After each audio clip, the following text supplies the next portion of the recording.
teaching has been nice, but I've also had like kids just like bail last minute like a bunch of times, you know. Yeah, I had one kid. His mom was like, "Oh, he has a cold. Don't worry about it." I'm like, "What do you mean? Don't worry about it?" Like, all right, we are officially live.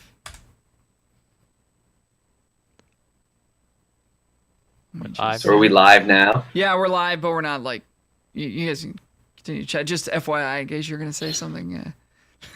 We were talking about conspiracies. Something loaded. Yeah. How I'm a big Trump supporter. Yeah. Love that guy. Right. Love that fucking orange douchebag. Yeah. Just love how he doesn't do his job. Really like that. Yeah. So there's your there's the link for the live stream if you want to share that.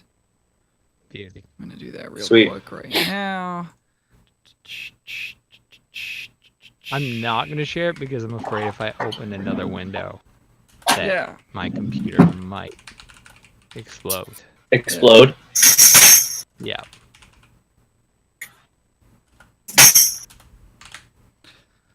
Oh, there's a fly here. Oh, and it landed on my nose. It's moving too fast for my camera to see, or I'm hallucinating. It's very possible.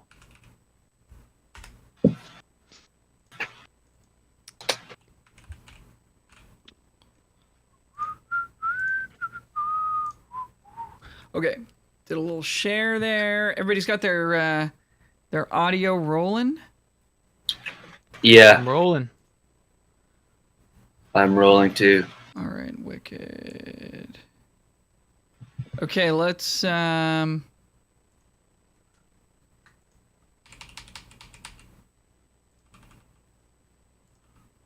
weird. Okay. Okay, so what we'll do is do a quick clap, and then you should be able to hear that intro music when it comes in. Yeah. And we're off to the races. We're gonna feature. So we'll just pretend to put Tom's song in after I intro him, and then we're gonna feature Kris's tune 360 at the end. Nice. Yeah. Cool. Cool. Okay, so here we go. So we're gonna sync it. So we'll go 1, 2, 3, clap. That will hopefully sync it for all of us. Okay, here we go. Okay. All right. 1, 2, 3, clap. Did that seem to work? I worked, I think, like, on each of our ends it worked, you know what I mean? Because I'm going to hear delay with Tom. Yeah, you'll see it, yeah. Yeah. All right.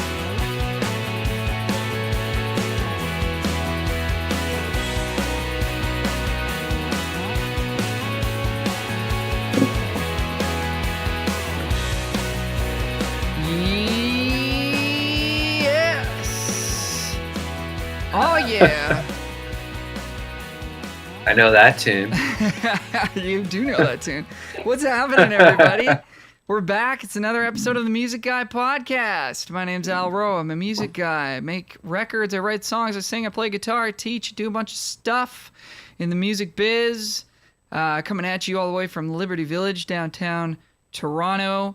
My co-host coming at you from Whitby, guitarist, backup vocalist, composer, music educator, Mr. Michael Hebbs. What's happening, my friend? You know, just trying to get my computer to cooperate. Yeah. That's pretty much it. Yeah. That's like a day-to-day reality for everybody in the new abnormal. Have you heard somebody say that yet? I finally fixed my phone though. Remember how I was saying that Instagram didn't work? Oh, Fixed yeah. that shit. Now it works. Just had to reinstall everything. So didn't Perfect. cost me no money either. That's I good. can waste my time on social networks. Right. Yeah. Our special guest, guitarist, vocalist, artist, songwriter, General nice guy. general great guy, produced my EP, which you know, that title music is from that EP. Mr. Tom Hanley coming at you from the West End of Toronto. What's up, man? Not much, man. Thanks for having me on. This is actually my first podcast I've ever done. Hey, that's not bad. I'm excited to be here.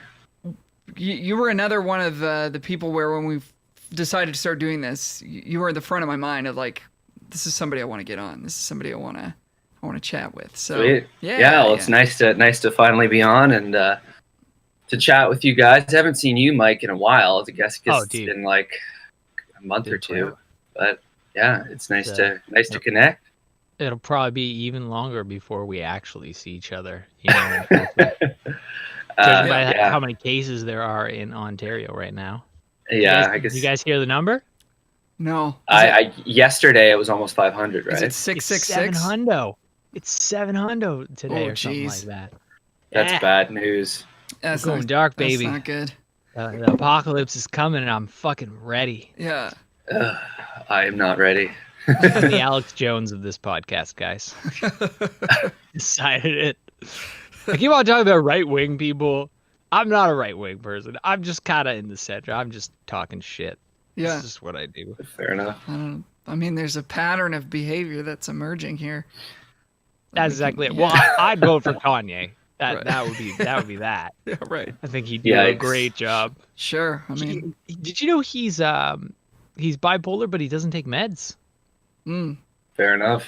That is an interesting fucking choice. That's a fucking hard mental disease, man. Yeah. Bipolar is a rough deal. I don't know. I mean, I don't have any experience with it, but I mean, I've heard like. Neither do I, to my knowledge. You know, the medicine. I mean, we were kind of talking about this last week. Like the medicine, kind of like you lose yourself a little bit if people feel that way, right? So. For bipolar, I'm not really sure. Yeah. I don't know anything about bipolar other than it's a fucking raw deal. Yeah. Well. C'est la vie.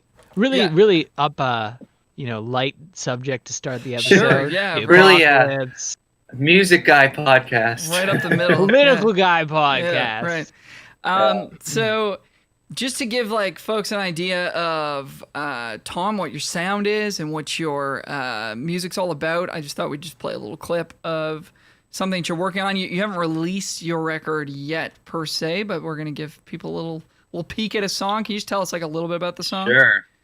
Yeah, this tune that we are about to play is it's called "Short on Love." I think Al, you've heard this tune before.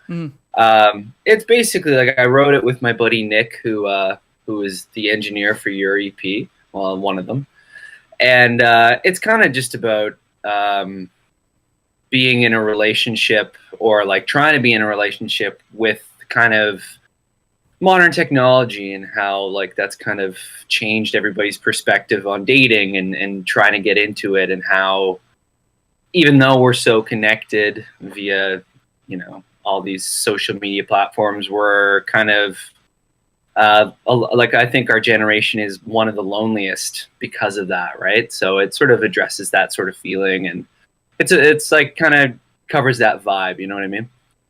Tinder makes you lonely. Yeah, exactly. Makes you feel shitty about yourself. Yeah. Oh yeah.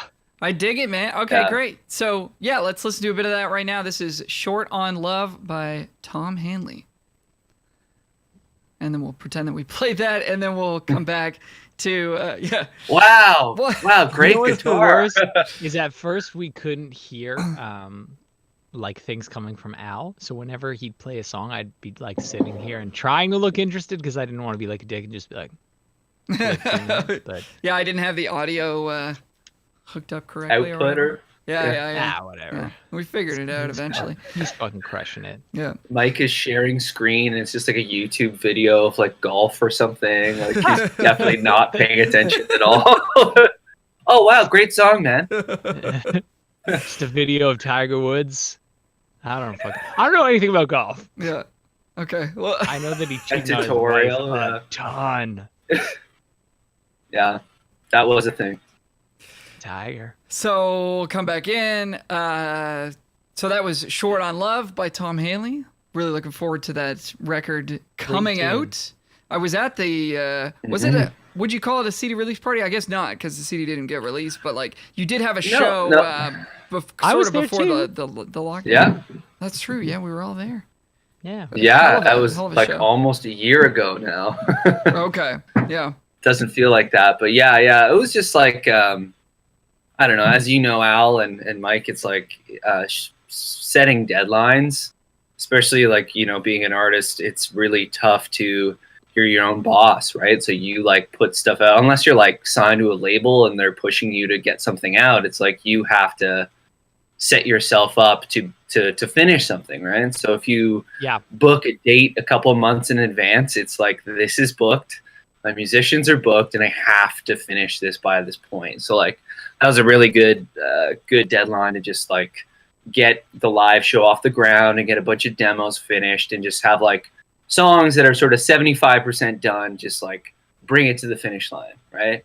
And that's like, I think what creative people are always so bad at is like actually finishing it and being like having the thing that you can showcase, or you can put a live show on and just like, this song is done and here it is, right? Being able to showcase that. So that was a really good experience to do that.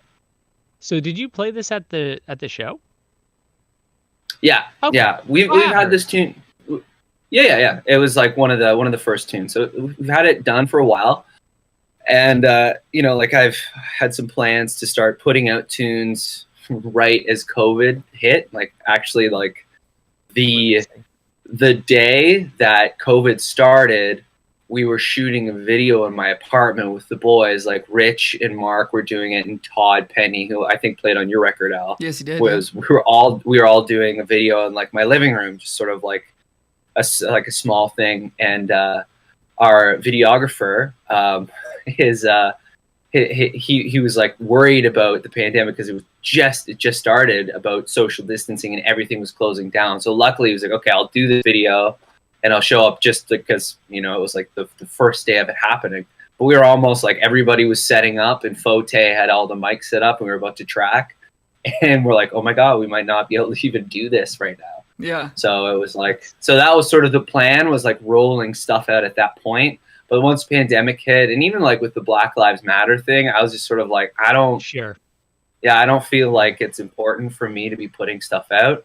And it was like, you know, it was a really good time to be able to start creating new music and focus on developing as an artist. So like I have these tunes in the bank, and I'm developing a plan that probably in a month or two, I'm going to start rolling out tracks and then start working on the next batch of songs. But it's just been, you know, I feel like with a lot of people, this whole quarantine thing has really put a lot of things on hold. That's kind of what happened with me. Yeah. Or shifted focus to things that you maybe didn't have time for before the lockdown. Totally. Yeah. Totally, man. Like, and like that's been like such a, you know, obviously like with all the bad things that have happened to musicians during this lockdown, like I think there's also been a lot of positives, like, and I'm sure you guys have, you know, talked with people about this, is like how reflective it's been about, like, you know, how often we live in these loops, and we're so, this is my life and this is what I do. Like, for example, with Al and I play in Stereo Flavor, which is a wedding events band that you featured a couple times in the podcast. Mm-hmm. It's like, this is just like, you know, I play weddings on the weekends, and this is like a large part of my income, and, you know, this is how I make music, and this is how I perform. And then totally that just being like, you know, from 50 gigs in a year to one or two, it's like, whoa, okay, like it's sort of taking your life and pouring it upside down and having to adapt. And it's been really, you know, it's been a really formative 6 months, because I've just like been diving into production and video editing and writing and all that stuff. Because it's like, I think as creative musicians, you're always kind of like waiting for that opportunity to be able to like, oh man, if I only had the time to do this, I would do it. And now you have the time, and it's like, well, are you going to do it, or are you going to be a piece of shit and like, I don't know, fucking watch The Office again? Yeah, right. Column B, a little bit of column A. Yeah, exactly. And we all do that, right? Like, and that's like, and that's totally a normal thing. But it's like you're saying, like trying to just develop a routine and be a little bit more diligent about being creative, and like looking at that as, you know, you're not about to show up on a gig and not know the songs, because like you're going to look like a total idiot, right? But like with being a creative musician or writing songs, it's like oh, well, like it's my stuff, so I could put it on the back burner. And oh, I haven't finished the second verse because whatever, no one's on me about that. So it's just trying to develop that it's been really good for me, at least.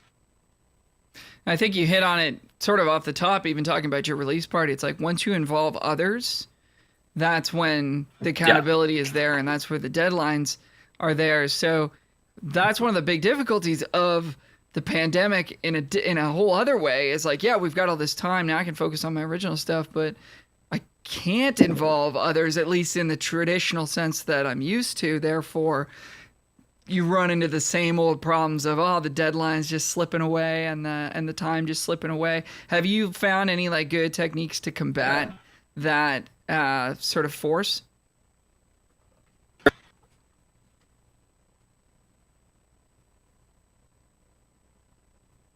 Oh.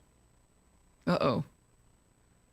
I know, like we've been trying to book one with Nick recently, but yeah, like you've been doing that too, Mike. Like just like trying to get sessions, just like as long as you have it booked, like we're gonna show up on Zoom at noon on Wednesday, right? And like Google Docs, it's actually been really great because it's like, you know, like with every writing session, there's like a large part of it is you show up, you hang, you catch up, and like, you know, there's maybe an hour sort of spent just doing that, and like that's one of my favorite parts of doing a session is like, you know, the interacting of it. But at least on Zoom, you're kind of like you don't catch up for an hour when you're talking online, right? Like you just sort of get to the nitty gritty quicker. And like just by booking a session and like what I've found is, let's say you're writing with someone consistently, it's like you want to just be like, okay, like when's the next time we're going to do this? When you're finishing, like rather than signing off and like, oh, I'll send you an email, we'll figure out some dates. It's like,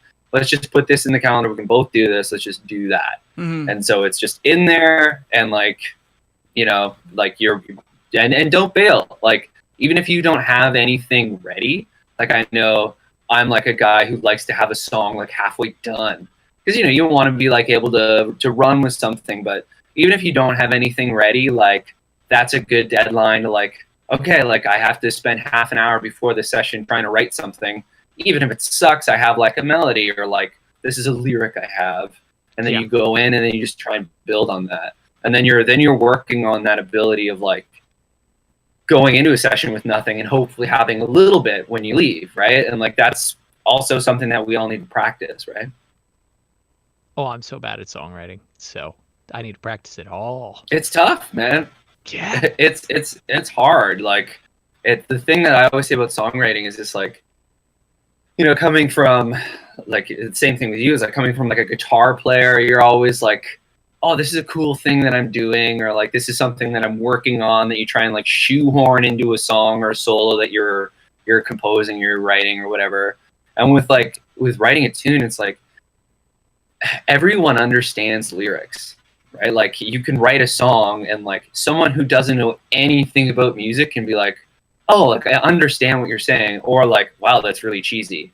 Like even like a person who doesn't play at all can just say like, those lyrics are bad.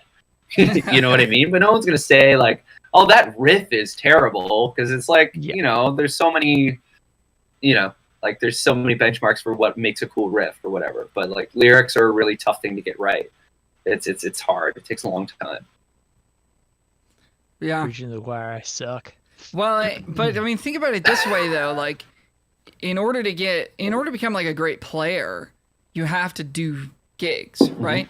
Like, practicing by yourself is not enough, right? So if you're thinking about songwriting in that sense as an actual craft and like a muscle that you're working on, then getting yourself into sessions with other people, you're going to be thrown into the fire, and you're going to learn from others osmosis style the same way you would on a show, right?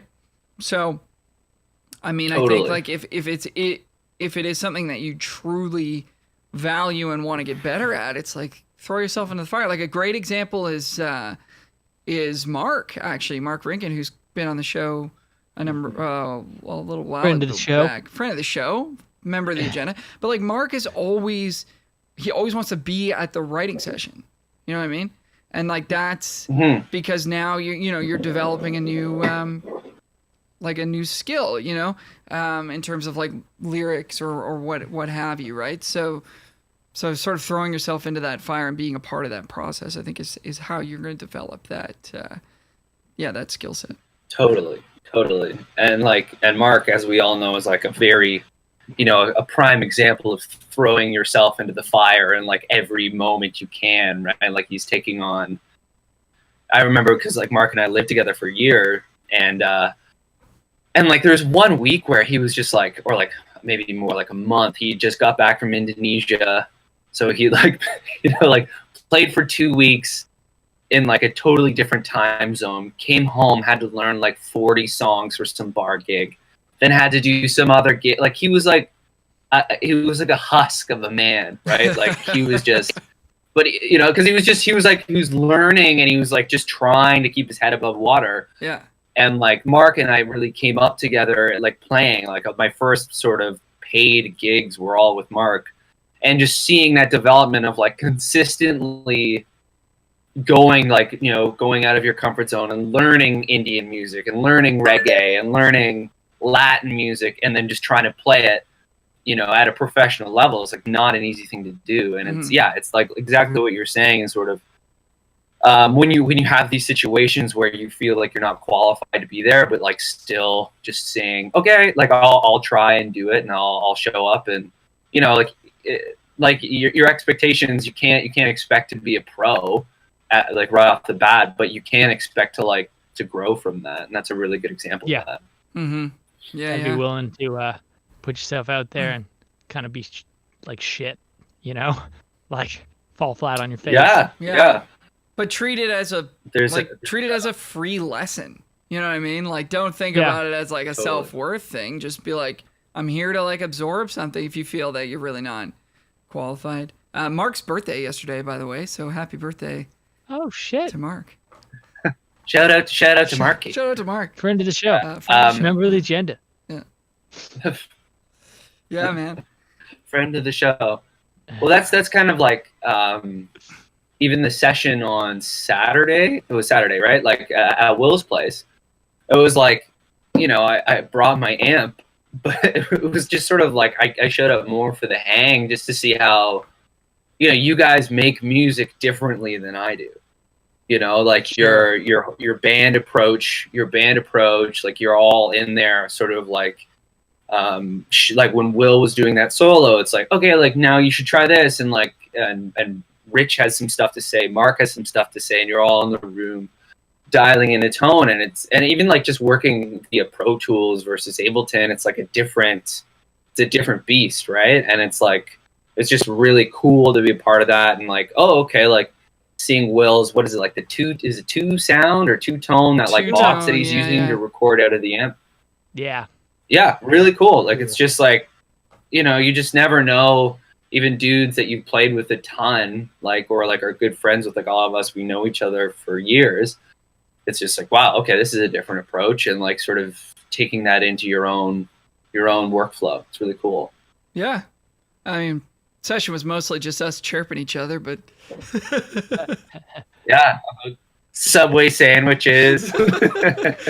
That's great though. It's also about the hang too, right? Yeah. No, yeah. It was fun to have you there too, man. Like you had a lot of great ideas, and the deluxe sounded awesome. So, and that's the two, what's it called, Mike? Is it 2 Notes Captor X or something? Yeah, it's like a. I want to definitely want to check that out. So like did you guys record a direct signal as well, or did you just record? No, we just took the line out of the Captor X. So it's like a load box for any gear nerds out there. So like you take your speaker out of your head, or of your like I guess amp part of your amp. So it doesn't actually go to your amp's speaker or to your cabinet or whatever. It just goes straight to this load box, which I guess can take on the electrical intensity of the amp or whatever, and then convert it into just like a direct signal. It actually does a great job of capturing the amp's tone, and then it's got speaker simulation and cab simulation stuff. So it was cool to work with that. And you can choose like 2 mics, right? Like you can be like, oh, this is that mic. You can change the position of the mic, and like the angle of the mic. So, and then you just recorded what it was sending essentially. So it was like, if, you know, the mic's here and that mic's there, that's what you're getting. That's what you're getting. Yeah. So it was Cool. like, Yeah. yeah, I guess like another way of putting it would be like, it's like a Kemper or like a Helix without the amp sims, right? It's everything It's a little else. bit realer. It does the I cab guess. stuff. It does the IRs. It does the mic placement in the room sound, and it's got reverbs and stuff in it too. It was it was pretty rad, man. And it was like nice to capture the sound and then not be like, all right, now I can tweak it further. It's like, no, it's just, here's what we got, and we're gonna work with it. So That's cool. Yeah. yeah. Yeah, man. So Tom, I mean, like, you're, in my eyes at least, like the archetypical, like, I'm the artist that's sort of managing my own career. I'm my own boss. I'm organizing my time. I've got a huge skill set. You know, I have to like figure out how I'm going to finance things, how I'm going to, you know, Sure. Utilize those skills, and then where do I need to bring in others, and where do I? So I find all that really fascinating, and I just want to get your take, because we've had so many conversations in the past about how I think like artists want to, you know, skip rungs of the ladder, or like jump to the finish line as quickly as possible. I'm going to get the best producer. I'm going to get the best, most expensive, you know, gear, or most expensive studio, most expensive band, or what have you. And then, you know, they burn themselves out, or at least run that risk, you know, if you don't have. They do that with everything too. It's like, oh man, I'm just, instead of learning how to write a song, I'm just going to write with the best writers, you know? Yeah. Sure. So, I mean, this is like a huge topic, but I'm wondering if you can sort of give us your perspective on sort of how you sort of manage your career and what's working for you. Yeah. Sure. So, like, yeah, that's like a huge, a huge topic for anyone who's creative, and like, if I knew how to succeed, I wouldn't be living in an apartment above a coffee shop. But so like, I think a huge part, like, especially what you're saying about like skipping rungs and stuff like that, is like, you know, because I mean, I've been writing music for years and years, like since I was in, I don't know, like probably started writing music when I was like, say 15, or like had a band when I was 14, right? Like, and like, not to say that's like good stuff at all. It's just been like, you know, I've always wanted to do my own thing.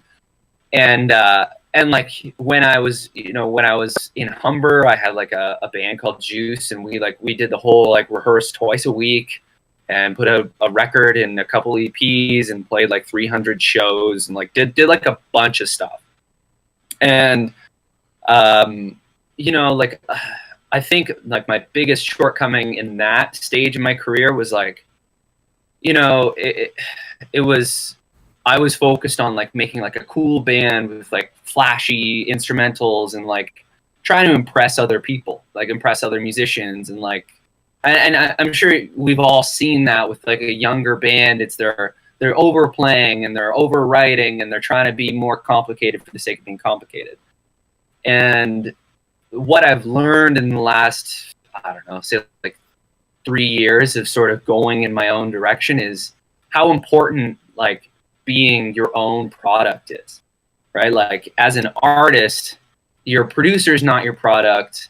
Your graphics, your video, I guess, is like technically your product, but the biggest selling thing for you is like you as a person and you as an artist, and what makes you unique, and what makes you like, you know, what are your tendencies, and what do you really like? It's not like, oh, this is really cool right now, oh, I like this. It's like, no, like, what did you grow up listening to? What do you like listen to in the car and you're like, oh my God, this is so dope. And it might not necessarily be cool, right? Like to what other people think is cool. And like really focusing in on that and discovering that. And then on top of that, like putting in time. Like I see that a lot is you'll see people, like you were saying, Al, like going to Metalworks or going to Revolution and like hiring these producers who have made a hit or songwriters who have made a hit. But like to them, you are kind of like, you know, if you don't already have good songs, you're kind of like this, oh, well, you're going to pay me money. Like, you're a jobbing gig to me, right? Sure. For the people who are on the creative side of that, right? And they'll do their best. But if you're not a standalone, like, good writer, and, like, you know, there's arguments of, like, are you a good singer, right? Like, some people argue, like, well, you don't have to be a good singer to be a good artist. And, you know, that's an argument I actually recently just had with China, is like, where's the line of, like, can you pull it off live versus you can't? Because there's some really great recording artists and not great live artists. So it's like, it's sort of finding that in your own art, and then like really working on that. Like, all the best songwriters you hear, like, you know, that Eagles documentary where Jackson Browne was teaching, was it Glenn Fry, of like, you know, he'd get up at 9 a.m. and he'd write for 4 hours a day. Like, that is like, that's a real thing. And like, the production thing, I find, is like a huge thing as well, because a lot of great songwriters, you know, they'll team up with a producer that, like, puts them in a vein that's, like, not what they are and not what they want to be. And by shedding your production stuff, like, you know, for me, I'm not, like, I have a goal of eventually being able to, like, put out something that's, like, you know, top quality by myself.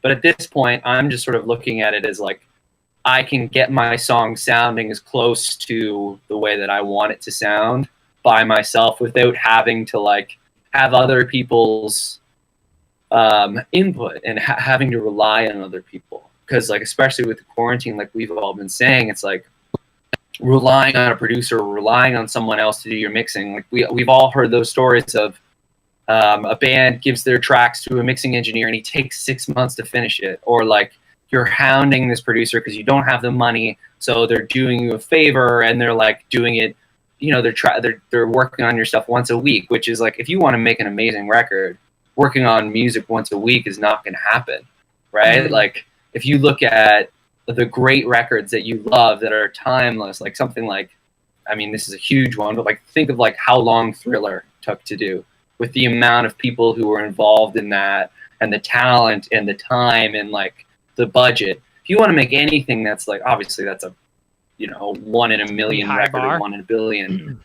Yeah, totally. And, like, that's, but I mean, like, as an artist, I feel like, you know, you should be striving to hit things, at least striving to, you know, like, that's, it's like shooting for the moon.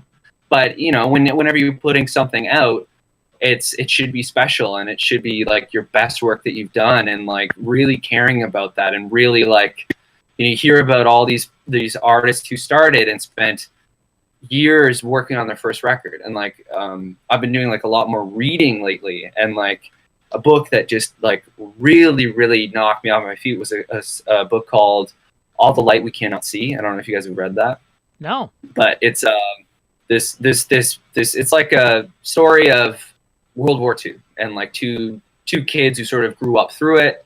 The author's name is Anthony Doerr, I'm not sure how to pronounce it, but he took 10 years writing that book, right? Like, and it's amazing. It's an amazing book, but he took 10 years, right? And, like, it just sort of gives you perspective of, like, really, really quality art takes a really long time.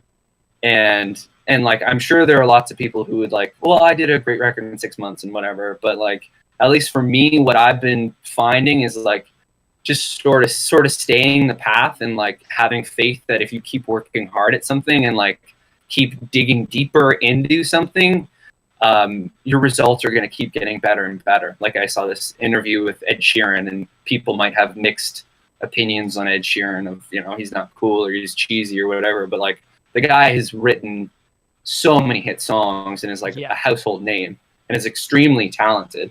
And he's, like, he said the same thing. He's like, you know, you got to write 1,000 songs, you got to play 1,000 gigs, and it's like turning on a tap that's running like kind of dirty water, and you just have to keep running it until the clean stuff starts coming out. And it's like, yeah, that's like that's a huge part of the process is like putting in the time and, like, really sharpening your craft and, like, developing your own voice. Like, we've all heard records that come out, and especially, like, Mark has talked about this a lot in the country scene about, you know, this person sounds like this record that was a hit 2 years ago.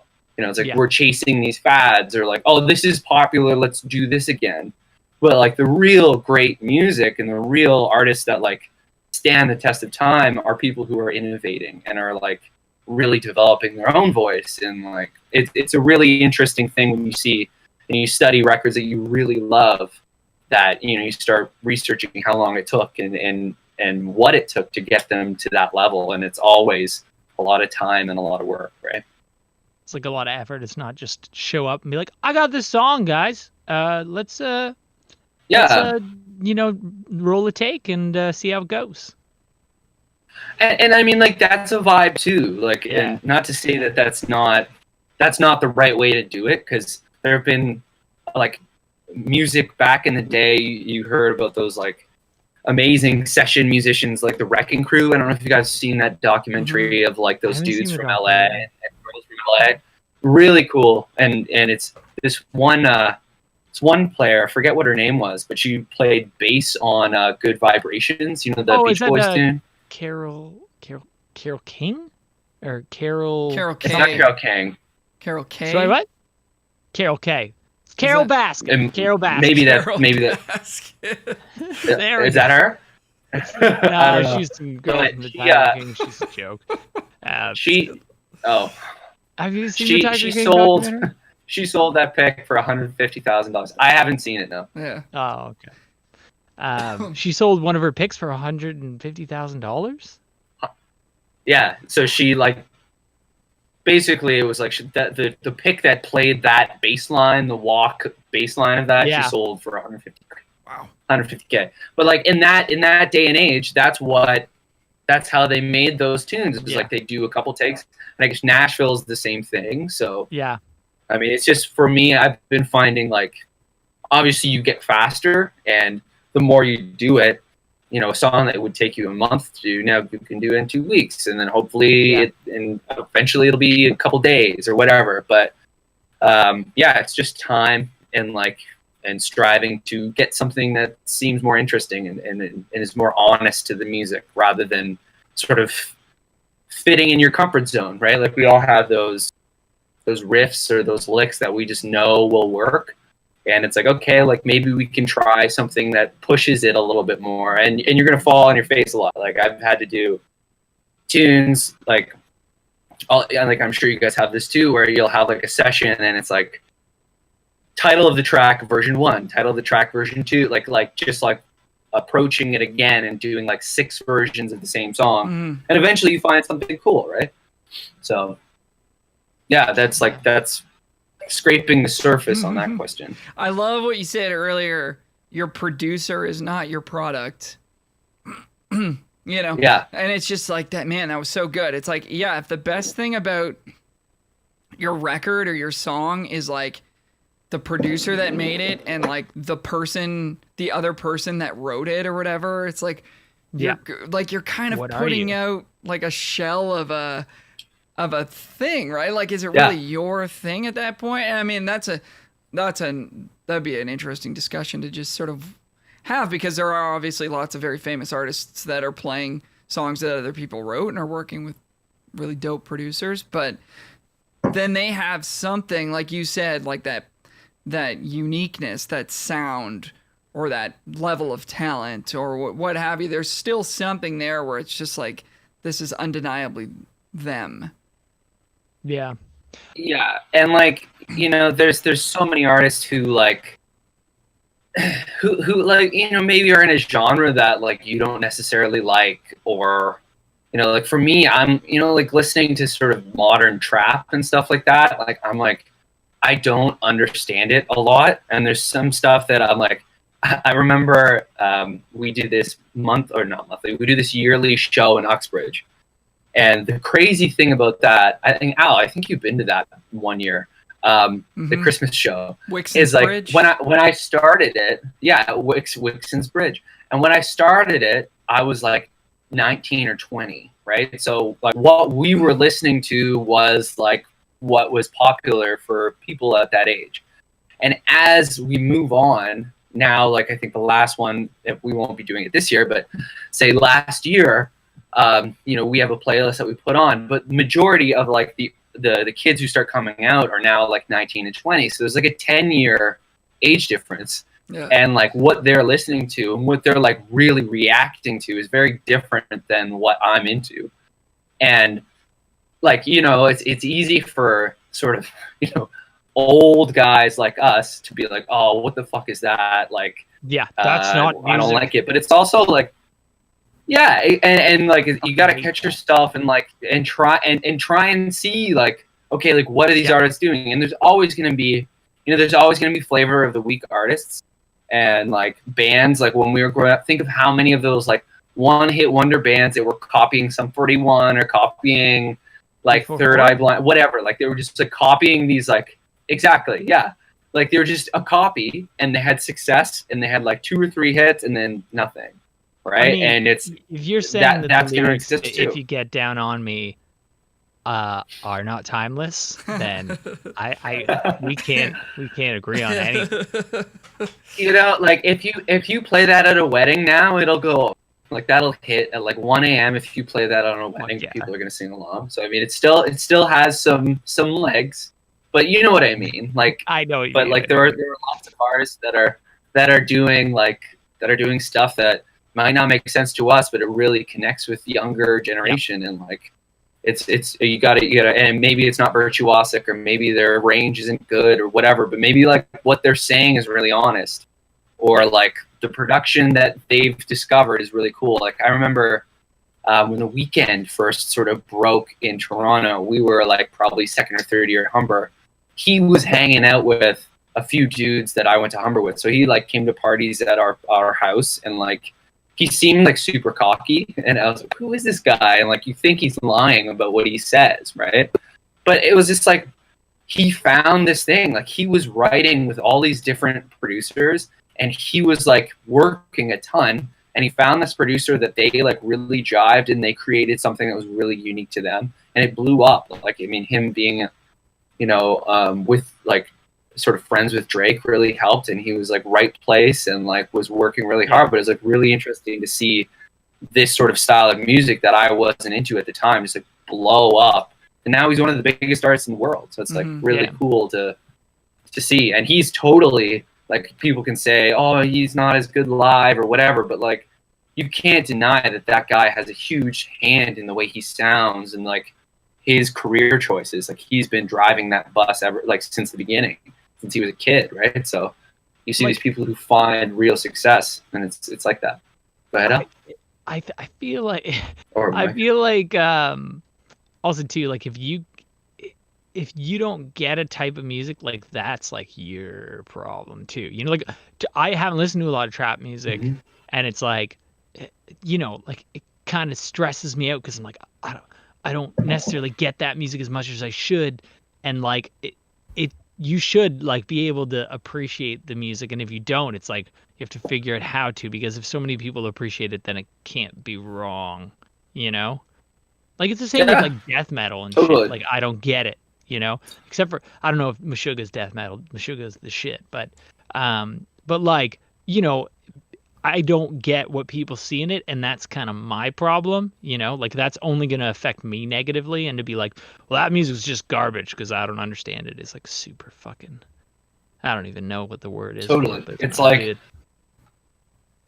it's like, you know, like we've all probably been discovering like white privilege, and like, I heard this quote of like, culture is something that other people have, not us, right? And it's like, well, no, that's not true.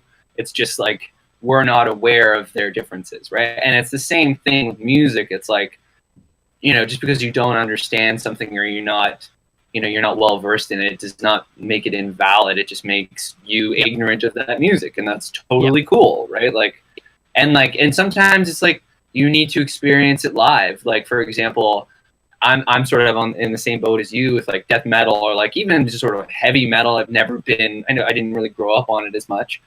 And like going to concerts, like I went to Lamb of God and Slipknot with Mark like a few years ago. That was great. Like it was just like, you get the vibe when you're there in the room, and you're like, oh, this makes a lot of sense. And maybe I'm not gonna like buy a Slipknot record or something and spin it at home, but you get the vibe of it. You understand what people see in it. So it was This definitely is cool. a side note. Do you listen to a lot of records at home? Yeah, I tried to.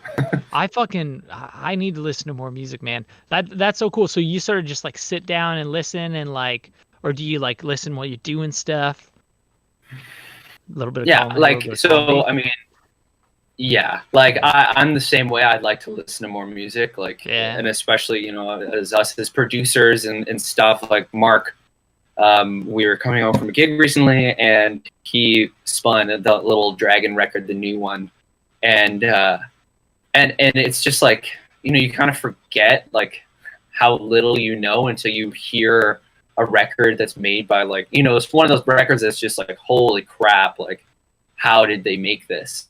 And then you sort of like dive into that, and that's going to change your, you know, your perspective at producing, and like give you ideas, and like, oh, I should try this like vocal thing or synth idea or percussion idea or whatever. Yeah. And so it's definitely important. I'm the same way. I'm guilty. I need to be listening to more music, but So bad. to produce, like, the big thing is like generating ideas. That's like a huge thing for me. Is like, you're playing, like, you know, I kind of look at it as like, here's the verse, the pre-chorus, the chorus, and like, let's try and, okay, we've got the chords sort of laid out. Let's try a drum beat. Let's try writing with a bass. Let's try writing with a guitar, until you start like figuring out how the song's gonna move. And like, when you spent half an hour trying to come up with a bass line, it's not working. Like, let's try something on synth, or let's try something on something else, right? And just trying to cycle through ideas quickly, because then that's where you're like, rather than something taking you a month, it might take you 2 weeks. And like, that's what we all want to do, is just like make good stuff faster. Yeah. I think you always need like new. What about you, Al?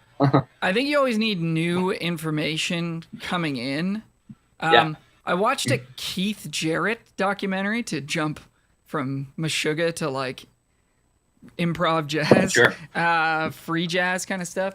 And one thing that stuck with me, and I'm going to get the quote wrong, but one thing that stuck with me is that he claimed to not take inspiration from music.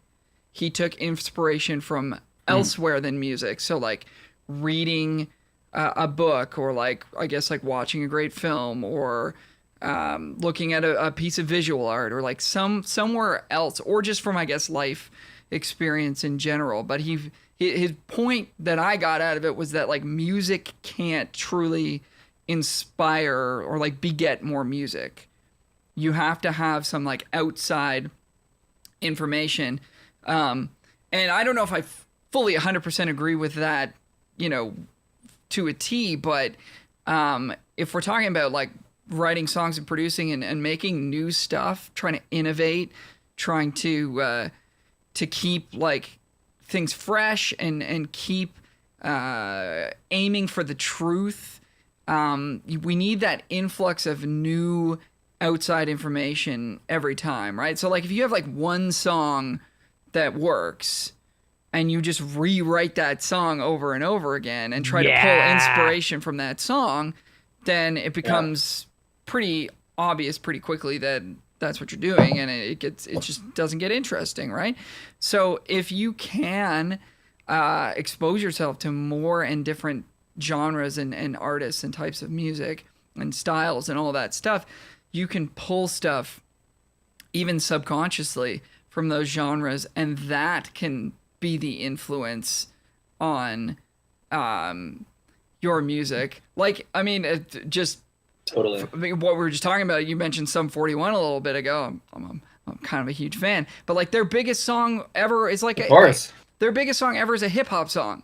Like Fat Lip is a rap song with like rock underneath it, and that was kind of a time in music where that was like cool to do that or whatever. But like, if they were truly just huge metalhead Iron Maiden fans and they were pulling everything from Iron Maiden, and like, you know, you can't convince me that they weren't listening to like Beastie Boys and like other stuff like that or whatever. But like, if they were just, if their influence was only that one lane, you would not have, you know, gotten, you know, the huge hit that they had. So I think what you guys are saying about exposing yourself to new and other different types of music is super important for all of those reasons.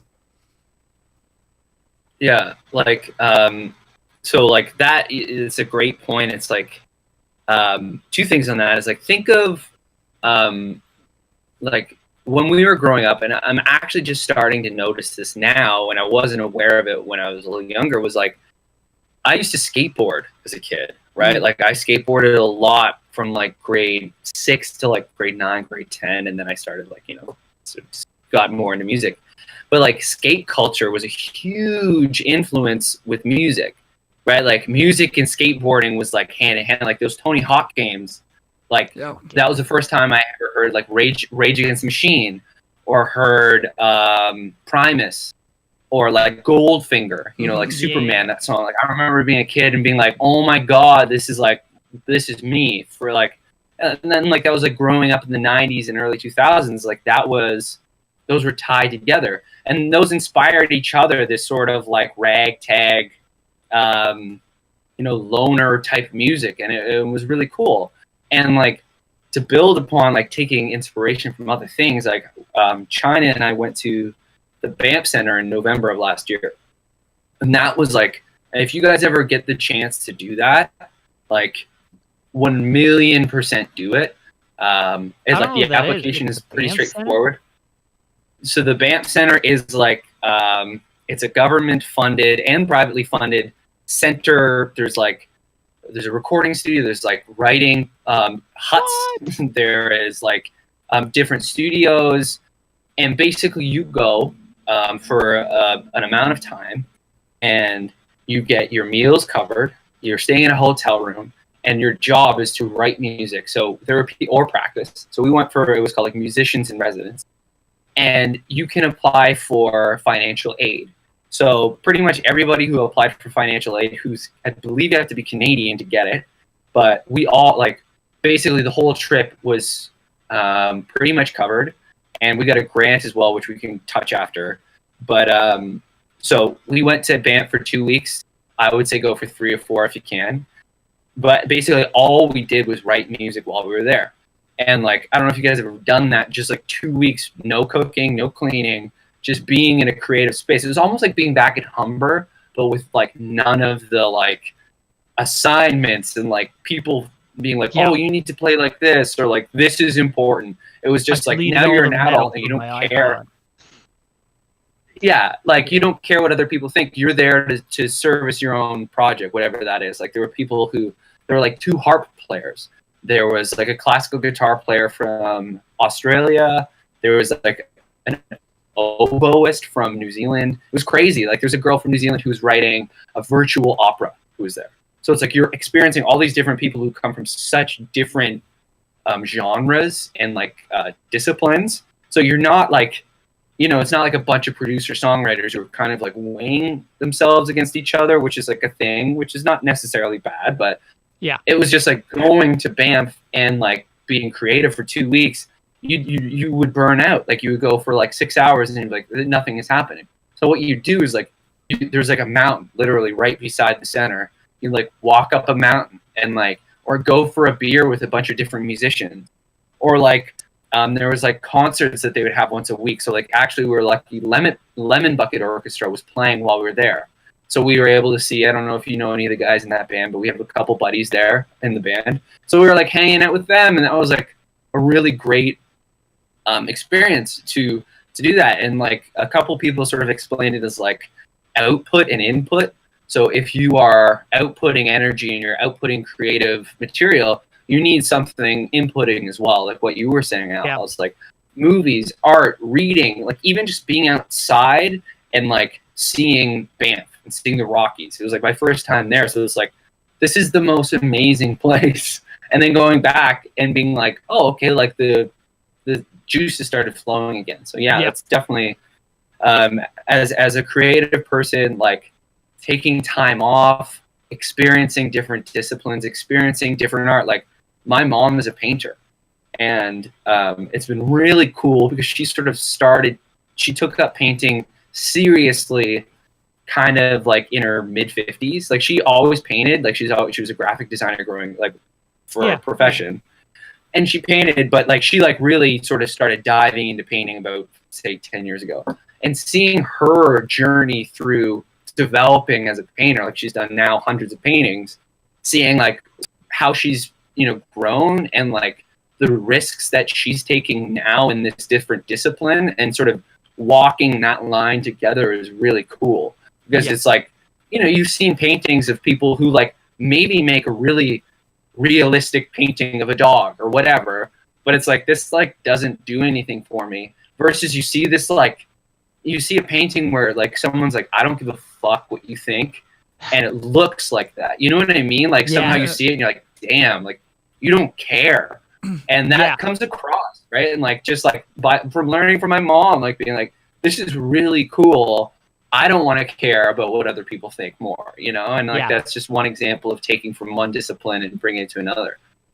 You're just gonna make like the best art for you, and if people fucking like it, cool, cool beans.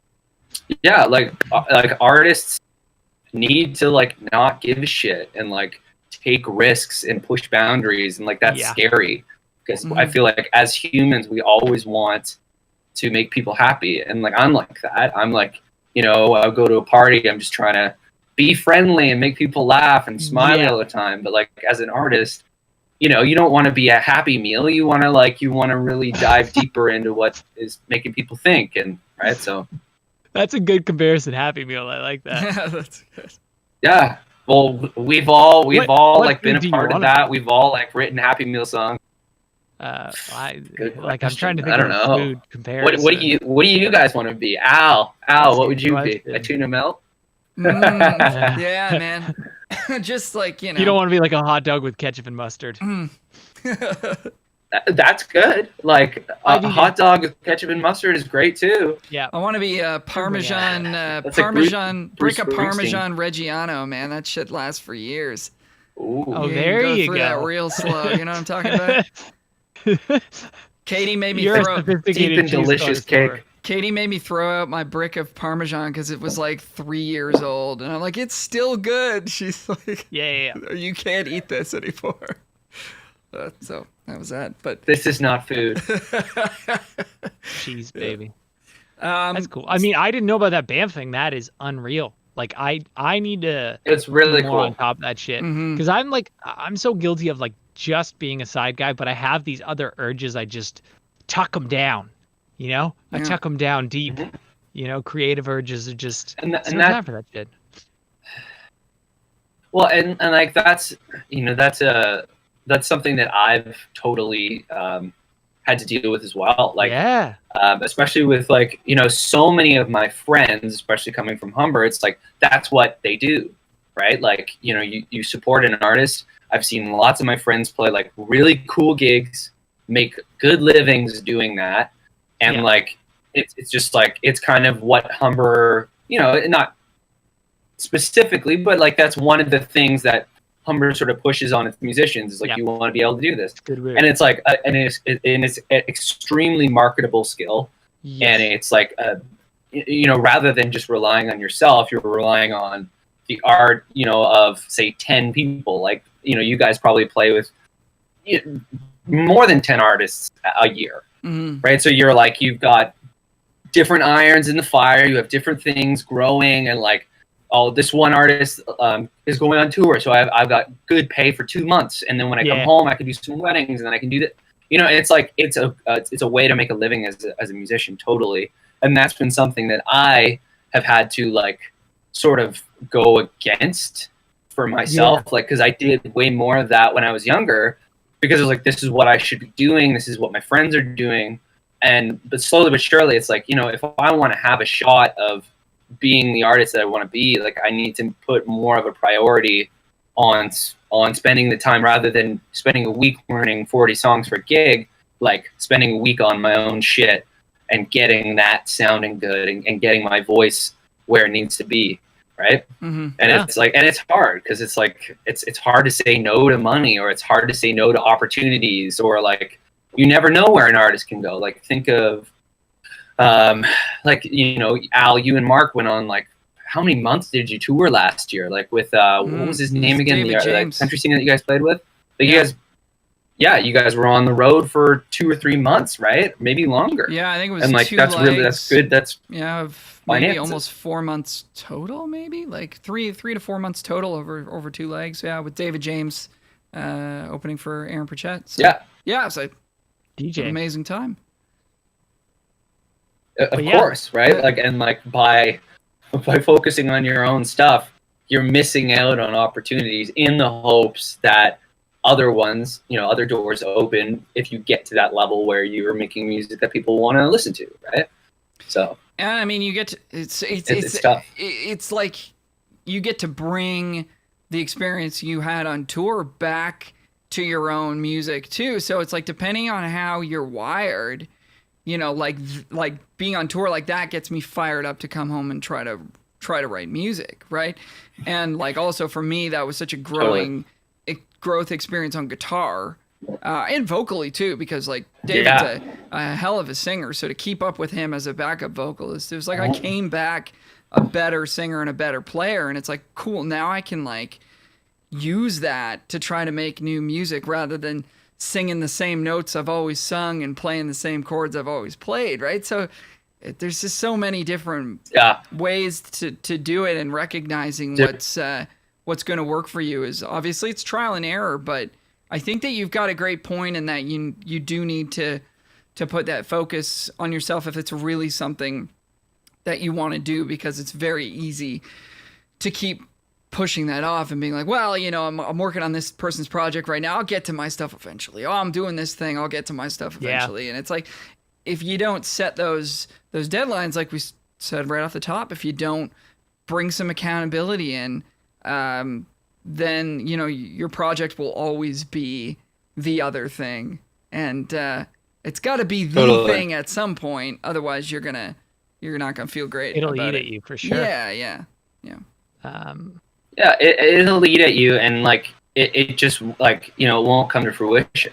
Mm-hmm. Like eventually, like we all need to pay bills, and we need to like make a living, and like it is possible to do that with your own stuff, but it's a lot harder, right? To get to that point. Like, think of all the artists that who pay their own bills from their own music versus all the musicians who like, teach, who do the sessions and do all that stuff. Like, it's like, there's not, it's like musicians versus like artists. It's like, there's way more people who are making a good living doing that. And it makes sense, right? Like, also long-term, it's not nearly as risky either. Yes. Long term, I feel like the artist thing, like I was saying this to one artist, it pays off more. Like if you can get your own thing going, like there's a higher ceiling for success. Because, I mean, you can only play so many gigs a year. If I play 2 gigs a weekend, and then maybe, I pick up something where I'm doing something during the week that's not as common, I guarantee you can't make, more than a certain amount. Unless you're doing like a play or something, and then, but like that's it. Sure. Whereas an artist, you can be working all the time. If you get it together.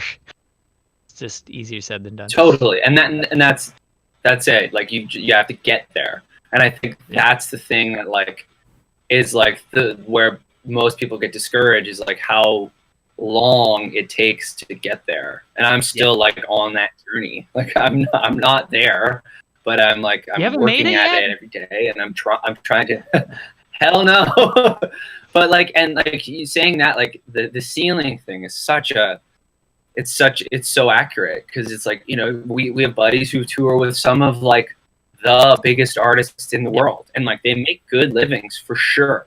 And not to like at all say like what they're doing is not credible, because it's like, they're playing in front of thousands of people. But like you hear, they're on a retainer for X amount of dollars, and like that's the biggest artist in the world, or like top 10 or whatever, right? Like it's there are ways to get past that, I guess, like building your own business. And I know a lot of guys do like their own recordings, like session guys. Yeah.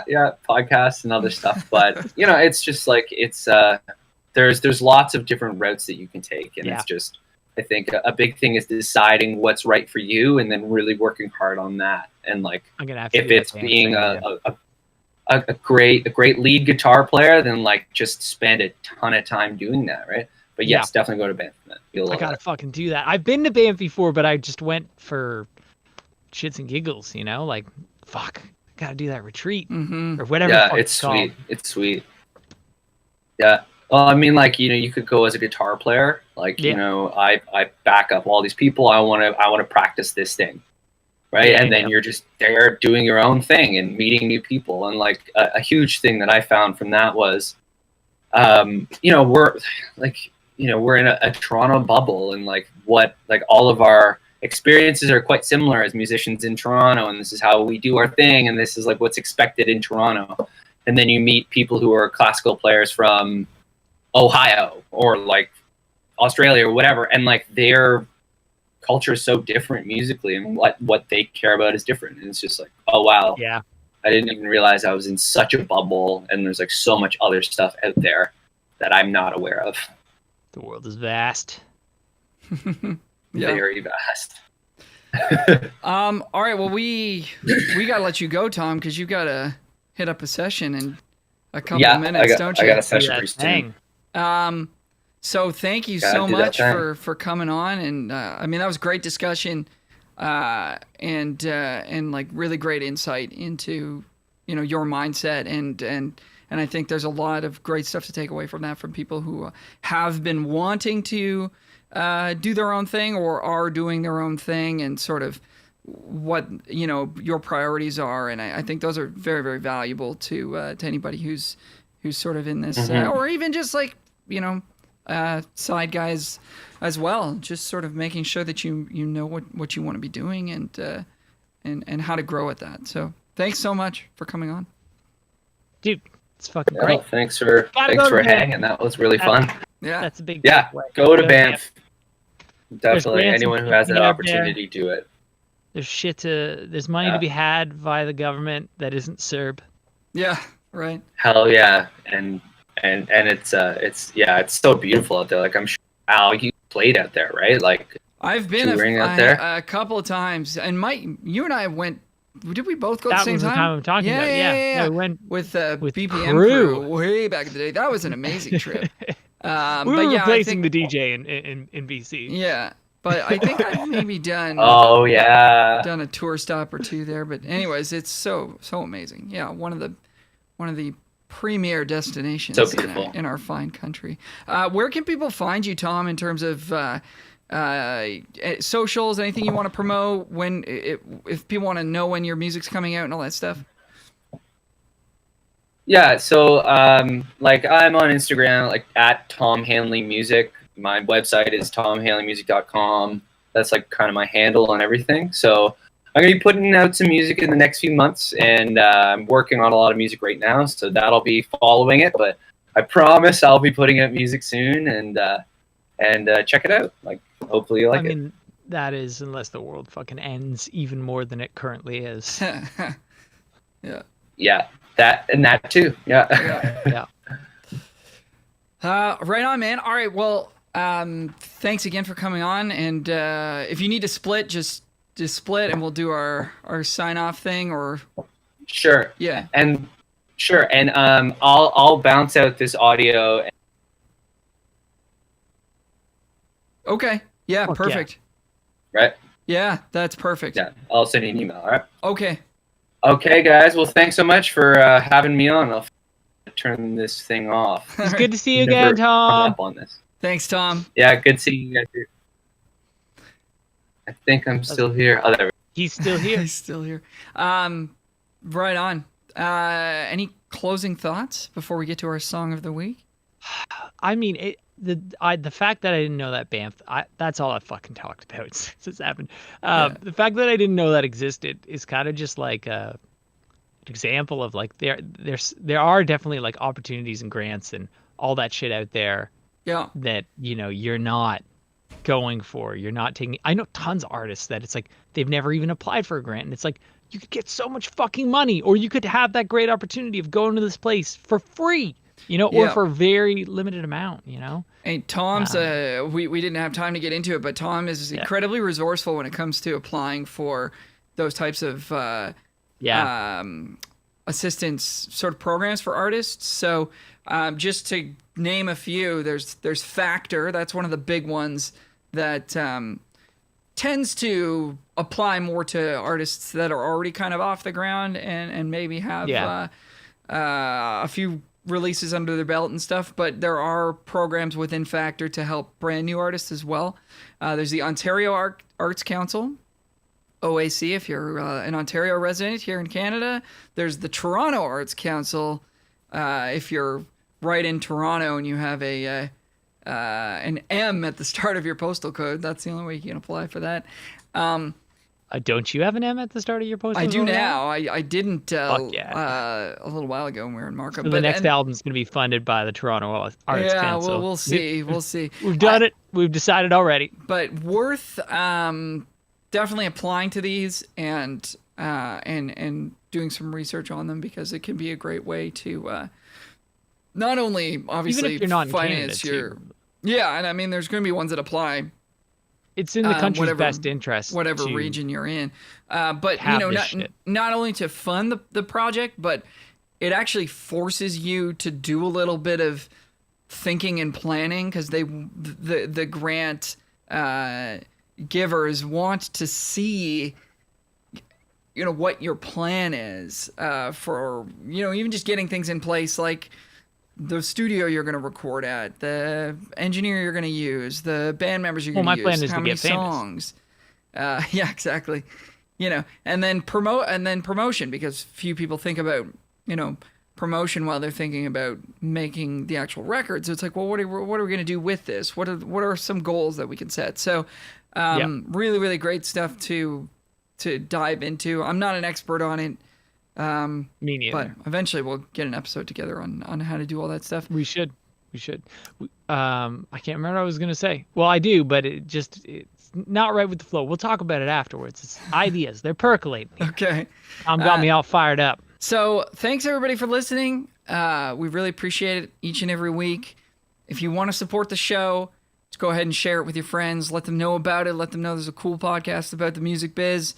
And let them know where they can find it, which is musicguypodcast.com. Also on Instagram and YouTube at Music Guy Podcast. You can find myself at Al Rowe Music on any of the social media platforms that you like to use, except for TikTok, because I don't understand it because I'm old. And Mr. Michael Hebbs at Bruno the Meek on Instagram. And Hebbs_Michael on Twitter. Fuck yeah. So we're going to feature our Song of the Week, and if you would like to be the Song of the Week, just send us an MP3 to musicguypodcast@gmail.com. Let us know a little bit about the tune. If we think it's cool, then we'll give it a spin at the end of the episode. This one comes from friend of the show, who we've been trying to get on, actually, for some time now. Self-made artist. Busy boy. Much like Tom, who's just on here. Mr. Kris Barclay. This is his current single at radio. It's called 360. You can find out about Kris at krisbarclay.com, I'm assuming. And his name is spelled KrisBarclay, and we'll include everything in the actually how show his name notes. was spelled. Like, he didn't change it to be an artist. Right. You know? It's just his real name. That's actually it. Yeah. Kris K-R-I-S. Yeah. It's Greek? I'm not sure. Yeah, I think you might be right. So, without any further ado, here's 360. Thank you so much for listening. We'll see you all next week. Bye for now.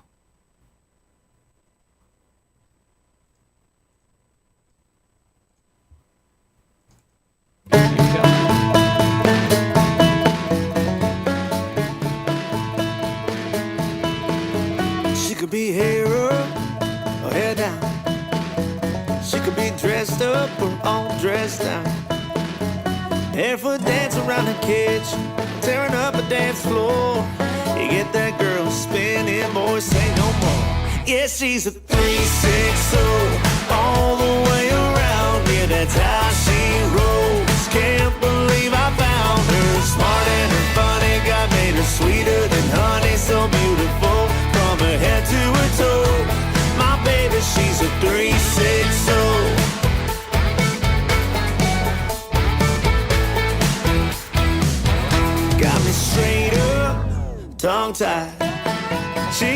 staring, no, I can't lie.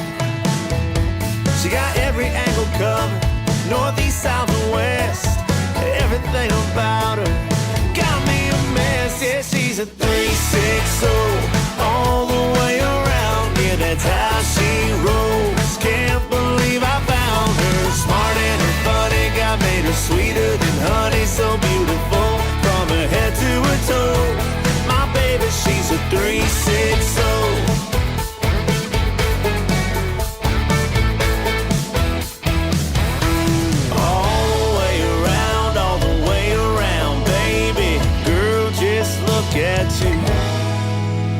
All the way around, baby.